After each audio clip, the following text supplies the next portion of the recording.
हमारी स्ट्राइक कल से चल रही थी वो कॉल ऑफ हो गई है। यूनियन के साथ डिस्कशन हो गई है, एक एग्रीमेंट के साथ हो गया है और उन्होंने एक कैटेगोरिकल अश्योरेंस दी है कि वो विड्रॉ कर रहे हैं। उन्होंने विड्रॉ कर लिया है। साइट पे भी सारा वो डिस्पर्स हो चुके हैं और सेक्टर 17 पे 144 हम लोगों ने इम्पोज कर दिया है। दोबारा हम उनको वहाँ पे असम्बल होने नहीं देंगे। पहले भी 144 था बट उसको हम लोग रिट्रेट कर रहे हैं टू द डिप्टी कमिश्नर कि वहाँ पे अब दोबारा से कोई भी वहाँ पे धरना नहीं होगा, कुछ किसी उसको इंश्योर किया जाएगा। Sector 17 is not the protest site, protest site हमारी दूसरी है और वहाँ पे हम उसको होने नहीं देंगे। तो हमारे उनके साथ जो एग्रीमेंट बेसिकली यही हुआ है कि वो अपनी इमीडिएटली स्ट्राइक विड्रॉ करेंगे और उन्होंने 4 बजे कर लिया है। उन्होंने हमारे से ये एश्योरेंस मांगा है कि हम उनके जो एम्प्लॉइज के खिलाफ जिन्होंने ज्वाइन कर लेंगे आज, उनके प्रति हम कोई ज़्यादा स्ट्रिक्ट एक्शन नहीं लेंगे। और दूसरा एश्योरेंस उन्होंने जो हमारे से मांगा था, जो हमने शुरू से ही रिट्रेट कर रहे थे कि जब कोर्ट की हियरिंग तक हम उसमें लेटर ऑफ इंटेंट इसमें फर्दर इशू नहीं किया जाएगा। तो ये सारे नटशेल में ये सारे एग्रीमेंट्स उनके साथ हुए हैं, उन्होंने विड्रॉ कर लिया है।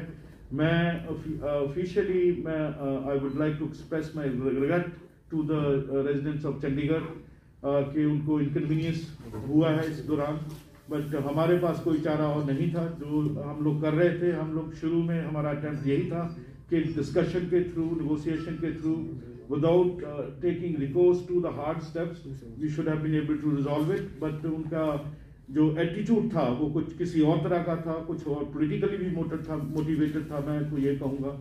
तो इसकी वजह से हमें ये हार्श स्टेप लेने पड़े, आसमा लगाना पड़ा और उसके बाद anyway I am very happy to announce that the agreement has been. Sir, army deployment की बात आ रही थी कुछ एक एरिया में, आपने बताया भी आर्मी को इन्वॉल्व किया गया था। रात को कल हमने बुलाया था, उन्होंने बहुत अच्छा हमें रिस्पांस दिया इसके बारे में। विदिन आई थिंक विदिन 1 घंटे के अंतर्गत हमारी रिक्वेस्ट जाने के बाद उन्होंने अपनी पूरी टीम डिप्लॉय कर दी और काफ़ी जगह पे उन्होंने रात को पावर को रिस्टोर भी किया। मैं उनको आपके माध्यम से उनका बहुत बहुत शुक्रिया अदा करना चाहूँगा और ये भी कहना चाहूँगा कि वो अभी रहेंगे यहाँ पे, वो जाएंगे नहीं। They are going to remain involved in the management of power at least for the next 1 week or so, and we will see how it goes. तो ये यूटी का जो प्राइवेटाइजेशन हो रहा है इलेक्ट्रिसिटी डिपार्टमेंट का, ये जरूरी है सर और ये होके रहेगा?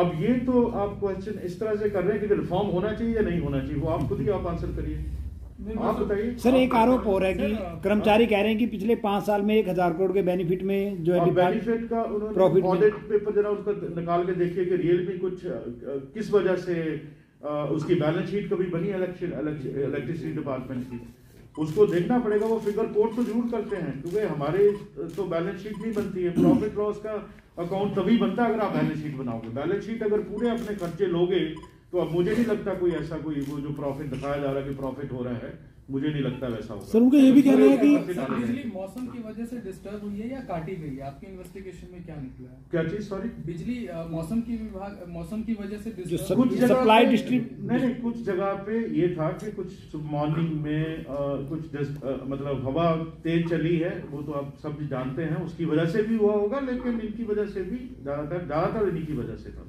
कुछ जगह पे जो है भी हाई स्पीड विंड्स की वजह से भी कहीं कहीं डिस्टर्बेंस हुआ है। Sir, there was no contingency plan for one whole day. You know, people suffered like anything. There was no complaint redressal, and even some, you know, when immediately fuses निकाले गए हैं कुछ जगह पे और हम लोग ये तो एक इंक्वायरी जरूर करेंगे। 16 सेक्टर और 32 सेक्टर 2 मेन हॉस्पिटल हैं, उनकी पावर सप्लाई को इन्होंने 12 बजे बंद किया था। उसकी इन्वेस्टिगेशन मैंने सेक्रेटरी इंजीनियरिंग को बोला कि उनको इन्वेस्टिगेट करें कौन रिस्पॉन्सिबल था उसके लिए और उसके खिलाफ हम लोग एक्शन लेंगे उसका। तो आगे के लिए कोई प्लान 12 बजे से कल दोबारा ना 12 बजे नेक्स्ट टाइम के लिए कोई ऐसा हम प्लान बना रहे हैं कि भी ऐसा ना हो। देखिए, आप हमारे पास let me tell you that we have a manpower from other states as well. आज रिपोर्ट हो गई है, कुछ कल तो नहीं मिल पाई थी, तो आप कह रहे हैं कि आप ऐसी एजेंसी प्लान कैसे बनाई जा सकती है जब इस तरह का सिस्टम में पूरी मैन पावर ग्राउंड से निकल जाए, उसकी कोई एक्सीजेंसी नहीं बन सकती। तो that's why we have to resort to call it the army. तो आर्मी ने जितना भी उनका मोबिलाइजेशन हो चुका वो है और वो वहाँ यहाँ पे मोबिलाइज रहेंगे, क्योंकि मुझे ये भी है कि ये कुछ एलिमेंट ऐसे हैं जो इसको ट्विस्ट देने की कोशिश कर रहे हैं। उन एलिमेंट्स को आइडेंटिफाई भी कर लिया हमने, और इफ रिक्वायर्ड उनके खिलाफ हम सख्त कार्रवाई भी करेंगे। जो इसके हमारे पावर सिस्टम के साथ किसी भी तरह की छेड़खानी करेगा उसके खिलाफ सख्त से सख्त कदम लिए जाएगा। देता हूँ, हमारे पास पंजाब से 50% रिपोर्टेड, हरियाणा से 10 है, रूरल इलेक्ट्रिसिटी REC कंपनी एक है हमारी गवर्नमेंट ऑफ इंडिया की 25 है, भाखड़ा मैनेजमेंट बोर्ड से 10 है, और मिनिस्ट्री ऑफ पावर से भी हमारे पास कोई 220 का उन्होंने वादा किया, सभी लेकिन आए नहीं है। हाँ, तो वो भी अभी ये हमारा स्टैंड बाय अरेंजमेंट रहेगा।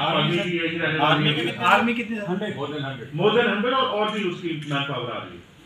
हरियाणा में ये एक्सपीरियंस देखते हुए हम ये पूरा स्टैंड बाय अरेंजमेंट में चले। हम अपने एम्प्लॉय से काम वहीं से करवाएंगे, लेकिन वही watch and sir, do you think कि एस्मा हमें एक दिन पहले लगा देना चाहिए था, मतलब इन हिंडसाइट? आपकी बात सही है कि एस्मा लगाया जा सकता था फर्स्ट ऑप्शन पे, लेकिन हमारा इनकी अपने एम्प्लॉइज की तरफ और यूनियन की तरफ एक सिंपैथेटिक एटीट्यूड था, उनकी कंसर्न थी।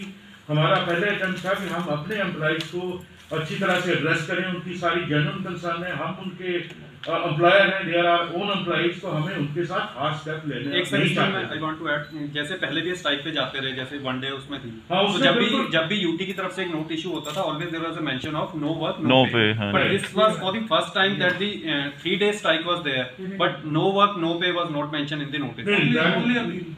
वो पेमेंट नहीं होगा, नो वर्क स्टिल भी रहेगा, वो नहीं होगा, that will be enforced. Sir strike मतलब बिजली विभाग की थी, लेकिन लोगों को पानी की वजह से बहुत प्रॉब्लम हुई। पानी की देखो, these are all linked issues, एक कोलैप्स करता है दूसरा कोलैप्स करता है। आपका जितना भी हमारा पंपिंग सिस्टम है इलेक्ट्रिसिटी के बिना तो चल नहीं सकता, तो जहाँ जहाँ इलेक्ट्रिसिटी टेबल वहाँ वाटर सिस्टम भी टेबल, तो वो तो दोनों लिंक्ड इश्यूज हैं। बट एडमिनिस्ट्रेशन को पता था सर कि 3 दिन तक। उसके बाद हमने जितने भी टैंकर के सर्विसेज, सारा टैंकर हमारे जो कारपोरेशन ने कुछ इंतजाम तो किए थे, उसके जितना भी हो सका उस रात को उतना करने की कोशिश की। सर, इसमें कोई ओवरऑल इंक्वायरी होगी? जैसे आपने कहा 32 और 16 के लिए तो आप करेंगे, पर ओवरऑल होगा? पुलिस को हमने बोला है कि जहाँ भी इनको कोई ऐसी प्रूवल इंसिडेंट मिलती है कि जहाँ पे सैबोटाज हुआ है, तो वो भी हम उसको देखेंगे। Because they are claiming that they have done nothing such sort, but UT is blaming them without any evidence and all, the union leader. तो वो अब इन्वेस्टिगेशन में है, तो that entire issue is under investigation. तो जहाँ पे भी हमें किसी तरह का भी सैबोटाज का कोई प्रूव होता है, तो वहाँ पे हम लोग उसमें एक्शन लिया जाए। ये जो 16 और 32 का बोल रहे हैं सर, कौन सी वाली? कल रात 12 बजे की गई कि जिस दिन रात को स्ट्राइक पे गए उस रात 12 बजे? 21 की रात। ठीक। So that was more disturbing for us in the morning because we are storing lot of vaccine in the hospitals. तो अगर वो उसका पति काटी गई है, आपके इन्वेस्टिगेशन में क्या निकला है? क्या चीज? सॉरी, बिजली मौसम की वजह से कुछ नहीं, कुछ जगह पे ये था कि कुछ मॉर्निंग में कुछ मतलब हवा तेज चली है, वो तो आप सब जानते हैं, उसकी वजह से भी हुआ होगा, लेकिन इनकी वजह से भी ज्यादातर इन्हीं की वजह से था।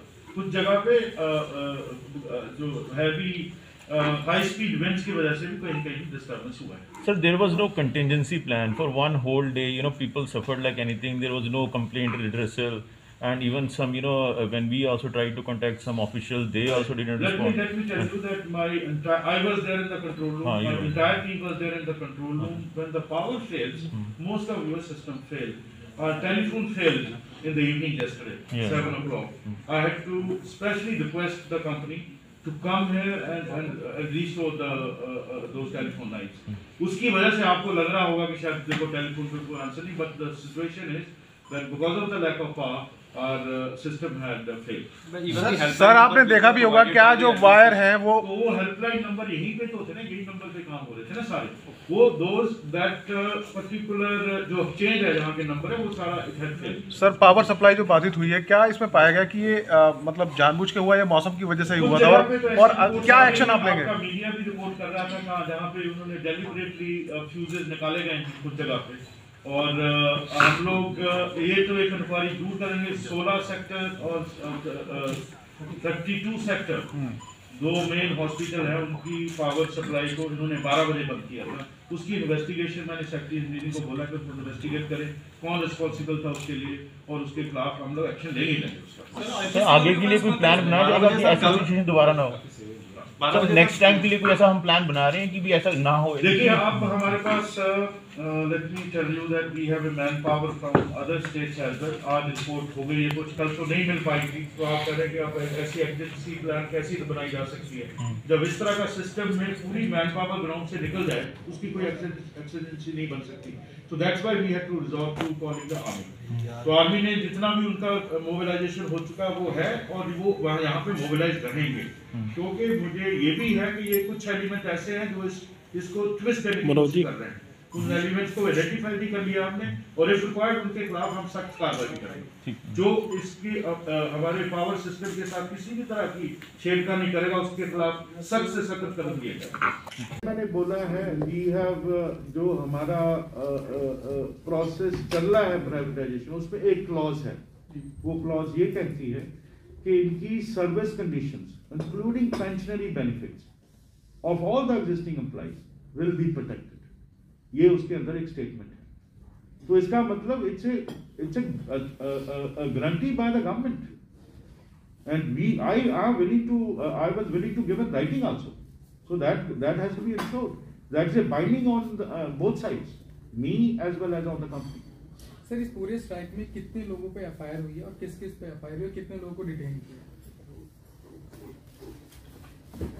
आप लोगों को मालूम है जैसे कि कल एस्मा इन्वोक किया गया, तो हम लोगों ने एक एफआईआर दर्ज की है एस्मा के अंदर में।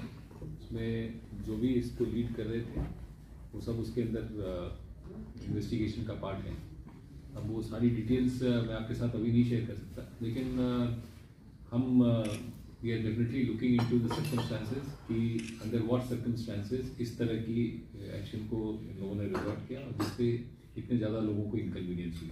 So that will all be a matter of investigation. So it is against unknown persons or is there a obviously there are some people who are leading this thing. Okay. तो उनके तो नाम सबको सर्वविदित है ही हैं और उसके अलावा बाकी जो लोग हैं, जो लोग उसमें सम्मिलित हुए, वो भी इन्वेस्टिगेशन का पार्ट बनते हैं, हिस्सा बनते हैं। बट जैसा मैंने कहा कि वो एफआईआर है और अभी उसके ऊपर इन्वेस्टिगेशन कोई अरेस्ट और डिटेन हुए थे? नहीं, अभी इस स्टेज पे कोई हमने ना तो अरेस्ट किया है ना हमने कोई किसी को डिटेन किया। एक सर लीडर थे सुभाष लामा, उन्होंने कहा कि मुझे रात में डिटेन किया गया, पहले सेक्टर 39 थाने ले जाया गया, उसके बाद वो एक Dharamshala. Subhash Lama is one of the persons जो कि इस पूरे नेगोशिएशन प्रोसेस में भी इन्वॉल्व रहे हैं और इस समझौते का भी हिस्सा रहे हैं। और उन्होंने एक स्टेटमेंट भी दिया है जैसा आपने देखा होगा, और क्योंकि उन्होंने ये भी कहा है लोगों से कि हम एडमिनिस्ट्रेशन के साथ नेगोशिएट कर रहे हैं। तो नेगोशिएशन के पार्ट में है, they are all party to that negotiation, जो आपको पता है पिछले एक दिन से लगातार चल रही है। तो इसलिए जैसा मैंने बताया ऑफिशियली ना तो कोई अरेस्ट हुआ ना डिटेन। ठीक सर बाई नेम कितने बंदे हैं? वैसे 5 या 6 हैं जो डिटेल्स है मैं आपको दे दूंगा, आपसे शेयर कर दूंगा। सर कुछ ऐसे एक्यूज जिनके और डायरेक्ट एविडेंस आपसे नहीं शेयर कर रहा हूं, लेकिन मैं कर लूंगा। वैसे लाइन से कोई ऐसे एक्यूज जिनके खिलाफ डायरेक्ट एविडेंस है आपके पास, जिन्होंने मटेरियल एविडेंस है? ये तो इन्वेस्टिगेशन का पार्ट है, इतनी जल्दी कुछ कंक्लूड करना ठीक नहीं है। सर लाइन से